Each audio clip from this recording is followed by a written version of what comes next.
J'appelle tout de suite la fondatrice d'un média. C'est le premier, et d'ailleurs c'est encore le seul, média féminin qui est écrit par des femmes, pour des femmes dans le monde de l'automobile. Il est en kiosque et il est en ligne. Ça s'appelle Automobile et c'est Laurence Mauléon qui l'a fondé. Et elle me disait juste avant d'entrer sur scène, oh, c'est merveilleux d'être là. Elle est hyper émotive et c'est une des forces aussi qu'on peut retrouver dans les prises de parole ce soir. Elle disait, finalement, c'est merveilleux d'être là ce soir. Et dans le même temps, ce sera superbe le jour où on n'aura plus besoin de faire ce genre d'événements pour prôner une égalité. On en est au balbutiement. Mais tout de suite, celle qui a fondé donc ce premier et seul féminin, j'appelle tout de suite Laurence Mauléon.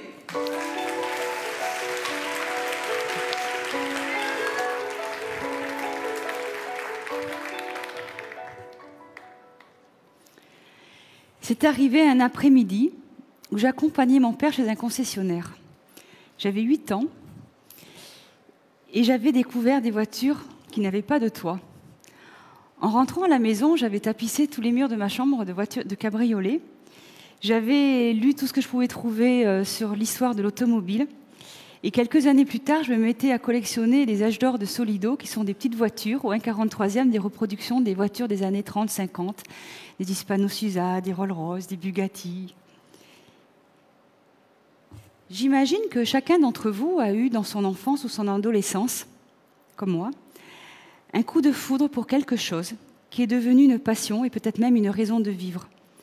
Moi, c'était cet intérêt pour la voiture ancienne qui m'a souvent mise à part de mes copines de mon âge. Et quant aux garçons, je n'étais pas assez pointue en mécanique. Puis à 18 ans, quand j'ai dit à mes parents que je voulais passer mon permis de conduire, ma mère m'a dit « Pourquoi faire ?» Sans doute de la jalousie par rapport à la jeunesse ou la jeune fille que j'étais qui ne demandait pas la permission de s'émanciper. À 35 ans, quand j'ai dit à mon mari de l'époque que je voulais passer mon permis moto, c'est lui qui m'a dit pourquoi faire. Je l'ai passé quand même et je l'ai eu. Mais j'étais la seule fille dans mon auto-école. Et puis il y a eu 1982. En 1982, Michèle Mouton devient vice-championne du monde des rallyes. Et là, je me suis dit, waouh, une femme peut faire ça. Elle peut piloter et elle peut être plus forte que les hommes. Là, ce fut une révélation pour moi. Dans ces années-là, après diverses expériences professionnelles, j'ai fini par créer mon propre emploi et j'ai monté ma boîte dans le monde du tourisme et de la communication. Et déjà, je créais un support assez innovant. Je courais les routes, les clients, les fournisseurs, le charme et les désagréments de l'indépendance. Et les compagnes de ces moments-là, ce furent bien sûr ma voiture et ma moto. Je me rendais compte très vite que les voitures commençaient à se féminiser. Il y avait les nouvelles Mini qui sortaient, suivies des Fiat 500. Les habitacles commençaient à s'éclaircir, à se colorer. Les filles commençaient à prendre de plus en plus le volant ou le guidon, même sur des circuits. Et je me rendais compte que je n'étais plus l'extraterrestre de mon enfance. Mais dans les médias, silence, personne n'en parlait. À la croisée de mes préoccupations professionnelles et de mes passions d'extraterrestre, je me suis rendu compte en fait qu'il n'y avait aucun magazine féminin, ou en tout cas des magazines qui parlaient de sujets un peu moins techniques que ce que l'on voyait dans ce qu'on lisait habituellement, et sincèrement qui m'ennuyait prodigieusement. Et puis il faut bien être soi-même un jour. Moi je l'ai été à 50 ans, je me suis remariée, et j'ai eu envie de me faire plaisir, et j'ai marié ma passion de l'automobile à mon métier, et Automobile est née. J'ai demandé à Margot Lafitte, que vous connaissez sûrement, la fille de Jacques Lafitte, magnifique journaliste et superbe pilote, d'être la marraine du magazine. Elle était d'accord, et Automobile est née. C'était, et c'est toujours, le seul magazine auto-moto fait par des femmes pour des femmes. C'était en 2012. Cette année-là, au Mondial de l'Auto que je parcourais, les constructeurs me disaient « mais c'est une super idée, ça va vraiment faire du bien à la profession ». En rentrant dans mes bureaux, je me sentais vraiment, vraiment légitime. Et puis les chiffres étaient là aussi. Un conducteur sur 2 est une femme. Quand la femme achète sa voiture, parce qu'une carte grise sur 3 est au nom d'une femme, donc la femme achète sa voiture. Quand elle l'achète, même si elle demande l'avis à un homme, à son père, à son mari, à son frère, de toute façon, au final, elle en fera qu'à sa tête. Dans le domaine de la moto, les chiffres, c'est alors Myriam me dit 20%, moi j'ai 30% de candidates au permis moto qui sont des femmes. C'est quand même énorme. Et pourquoi les magazines n'en tiennent pas compte de ces chiffres-là? Est-ce que c'est qu'ils sont tenus uniquement par des hommes? À ma connaissance, il y a eu 3 magazines féminins qui n'ont malheureusement pas tenu le coup. Il y a eu juste Femmes et Motarde qui a fait une tentative de féminisation en intégrant Sandrine Dufis à la direction artistique. Est-ce qu'un jour il a été décidé que l'auto ou la moto c'était une affaire d'hommes? Je ne sais pas. Aujourd'hui, de plus en plus de blogs féminins dans le domaine de l'auto et de la moto se montent. Régulièrement, nous avons des journalistes qui prennent contact avec notre rédaction et qui nous proposent des papiers. Quand ceux-ci nous arrivent, ils sont particulièrement pertinents. Ils sont sensibles, ils sont féminins, sans être techniques, et tout en étant très professionnels. Dans le même esprit, les constructeurs aussi intègrent des femmes. Elles ne sont plus cantonnées en plus à la communication et au marketing. Aller au bout de ses rêves. C'est ce que je... Je m'en fous de tout, de ces chaînes qui pendent à mon cou.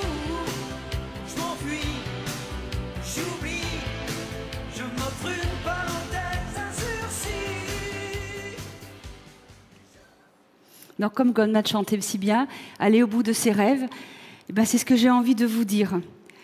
Celles qui l'ont fait ont écrit de merveilleuses pages dans l'histoire de l'automobile, notamment avec Bertha Benz. Alors Bertha Benz, c'était la femme de Carl Benz. Elle a été la première femme à conduire une voiture sur une très longue distance et à convaincre son mari de ne pas baisser les bras. Sans elle, peut-être que la marque à l'étoile n'existerait pas. Et savez-vous que c'est elle qui a inventé les plaquettes de frein? La duchesse d'Uzès, Anne de Mortemart, fut la première à passer son certificat de conduire. C'est comme ça qu'on l'appelait à l'époque. C'est elle aussi qui a ramassé la première contredanse. C'était une femme. Et elle a créé également la revue de l'Automobile Club au féminin. Sophie Opel a été la première femme à prendre la tête d'une entreprise de construction automobile à la mort de son mari, Adam. Et contrairement à ce que tout le monde pense, ce n'est pas l'armée américaine qui a inventé le GPS, mais une femme. C'était Hedy Lamarr, qui était une actrice de cinéma, surnommée la plus belle femme du monde. Les années 20 sont les années qui ont vu l'émancipation de la femme. Et l'automobile a été un merveilleux outil pour ça. Les femmes, il y a beaucoup de femmes qui ont laissé leur nom grâce aux courses automobiles. Alors j'ai quelques noms intéressants. Camille Dugast, qui a été la première femme en course auto. Odette Sicot, que vous voyez au milieu, était la première femme à courir aux 24 heures du Mans, et à ce jour, elle est encore celle qui a eu le meilleur titre, puisqu'elle a fini 4e, et c'était en 1932. Violette Maurice, elle, c'est un peu particulier. Elle a été championne de vitesse en auto et en moto, mais elle s'est fait couper les seins parce que ses seins la gênaient pour conduire. Ce sont des histoires vraies. J'ai recensé 86 femmes pilotes professionnelles, dont 45% sont des Françaises. Merci. Et puis, il ne faut surtout pas oublier les copilotes, parce que vous avez sûrement remarqué que dans les rallyes, elles sont très très nombreuses, et les copilotes sont les yeux des pilotes. La plupart des pilotes n'auraient pas ce qu'ils ont comme résultat si les copilotes n'étaient pas là. Les femmes prennent de plus en plus donc, le volant ou le guidon sur les circuits, mais il y a aussi un phénomène assez nouveau, c'est qu'elles sont maintenant commissaires, voire directrices de course. Elles prouvent qu'elles peuvent être passionnées tout en étant professionnelles. Elles peuvent diriger une équipe d'hommes et faire face aux dangers. Dans la vie quotidienne, la femme conduit de plus en plus. Elle conduit même des bus, des camions, des avions. Excusez-moi. Elles sont mécanos, carrossières. Et dans l'industrie, elles prennent des postes très très importants. Moi, j'ai 3 exemples à vous communiquer. C'est Anna Sancio, qui a été à l'origine du concept car de Renault Scénic et qui est maintenant vice-présidente de chez Dassault Systèmes pour le design expérience. Lida Jackson, que l'on va accueillir tout à l'heure, est directrice générale chez Citroën. Et Annette Winfrey vient de passer 8 ans à la tête de Smart. À chaque parution, nous rencontrons des femmes qui ont eu et qui ont toujours des carrières absolument exceptionnelles. nous, les femmes, on a une sensibilité. On a la nôtre, qui est forte.